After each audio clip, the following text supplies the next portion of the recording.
Téléchargez gratuitement l'application sur votre mobile iPhone, Android et sur iPad.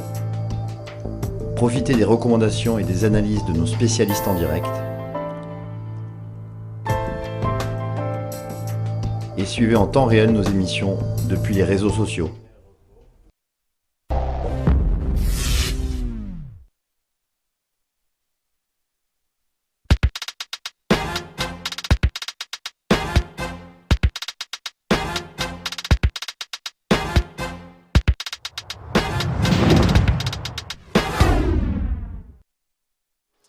« 10h49 sur le plateau de Direct Investisseur. On passe tout de suite à notre dernier intervenant de la matinée. C'est Dorian Abadi du site de trading XTB. Bonjour Dorian.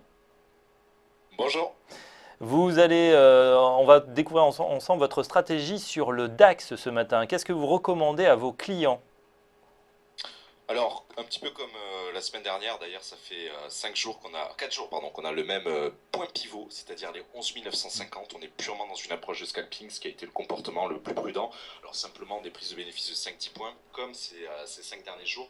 Ça nous a tout de même permis auprès des clients de dégager à peu près du 6% de rendement depuis une semaine. Ça a été assez agressif, mais en même temps, c'est vrai que ça reste le comportement paradoxalement le plus prudent en ce moment. Il n'y a pas une tendance énorme sur l'indice allemand.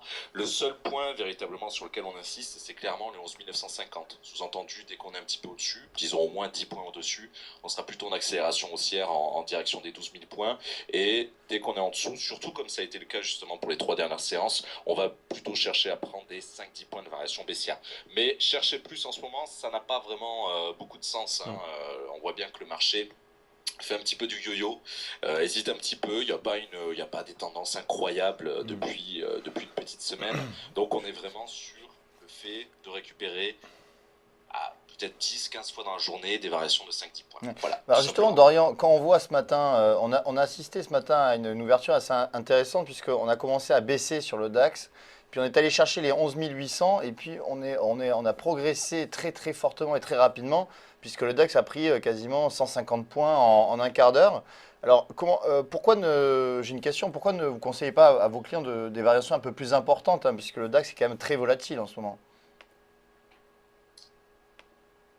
Alors justement, c'était grâce au PMI manufacturier et PMI des services. Alors traditionnellement, quand il y a ce type de publication, nous on recommande plutôt d'éviter, c'est-à-dire on les détecte un peu comme des zones rouges, en quelque sorte, des zones interdites.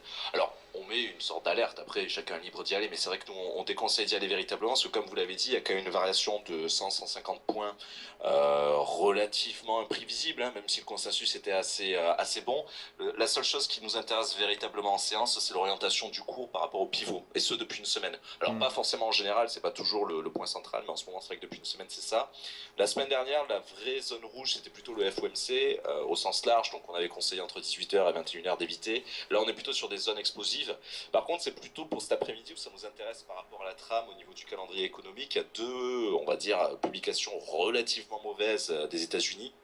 Un PMI manufacturier en légère baisse et surtout un chiffre immobilier américain à 15h qui devrait décevoir un petit peu les marchés. Donc c'est plutôt sur ce type de vecteur-là où on rentre clairement par rapport à ce pivot. Encore une fois, dès qu'on est en dessous de 11 950, comme ça a été le cas hier en séance de live trading, les 9 opérations consécutives ont été prises uniquement à la baisse puisque on était strictement en dessous de ce pivot-là. Donc on vient vraiment surfer un petit peu sur ce trading range, on peut le dire, c'est-à-dire sur cette absence de volatilité, de tendance, mais qui peut avoir du bon pour les opérateurs si on est vraiment dans cette approche à très très court terme. Alors maintenant, on va parler de l'euro-dollar. On a justement assisté à un beau rebond de cet euro face au dollar depuis le discours de la Fed de la semaine dernière. On vient tester les indices ce matin. On n'a pas réussi à dépasser ce niveau. On est à 1,0950. Quelle est votre lecture sur cet euro-dollar ? On a recommandé 2 objectifs ce matin à 1,0985 en analyse en premier objectif qui d'ailleurs a déjà été touché et le deuxième à 1,1035 qui n'est pas forcément pour la séance en cours mais qui est plus pour la fin de semaine. Alors malgré tout, on se méfie un petit peu parce que ça ressemble un petit peu à ce qu'on disait à nos clients hier et ce matin. Ça ressemble un peu à la phase de consolidation qu'il y a eu en début janvier, c'est-à-dire que ça ne remettrait pas forcément en cause l'énorme canal baissier que l'on a depuis l'été 2014 et au profit d'une valeur, d'une parité absolue en 2015. Mais ça ressemble beaucoup également à ce qui s'est passé tout au long enfin, dans le courant du mois d'octobre 2014, janvier 2015 plutôt. De mon point de vue, pour le moment, ça reste encore une phase de consolidation, pas bien méchante, mais malgré tout, c'est intéressant d'en profiter à très court terme. Et j'ai tendance à penser quand même que ça ne remettra pas en cause l'énorme canal baissier duquel on part de l'été 2014 à 1,35. Mais bon, c'est toujours intéressant, quand même toujours important d'en profiter un peu. Je ne crois pas que le FOMC, vraiment via cette conférence de presse de la semaine dernière, puisse faire exploser l'euro-dollar en direction des 1,20 dans les prochains jours, prochaines semaines. J'ai plutôt tendance à penser qu'on va avoir un peu le même comportement. Déjà, c'est le cas au niveau de l'amplitude par rapport au mois de janvier, par rapport au mois d'octobre dernier. Voilà. Méfiance pour le moment, mais effectivement, 1,0985 et 1,1035 pour en profiter à court terme, mais tout en gardant quand même cette idée d'énorme canal à long terme. D'ailleurs, on est en dessous du canal, donc il serait bon, effectivement, via cette petite consolidation, de revenir au sein du canal baissier, parce que là, on est en excès baissier, donc c'est une manière aussi, je pense, de le corriger un petit peu. Parfait. Voilà. Donc, phase de consolidation et retour peut-être sur les 1,1035. C'était l'analyse de Dorian Abadi, analyste marché chez XTB. Merci Dorian, à très bientôt. Bonne journée. Tout de suite, une vidéo pédagogique, on va découvrir qu'est-ce qu'un plan de trading et ce sera l'heure du récap. À tout de suite.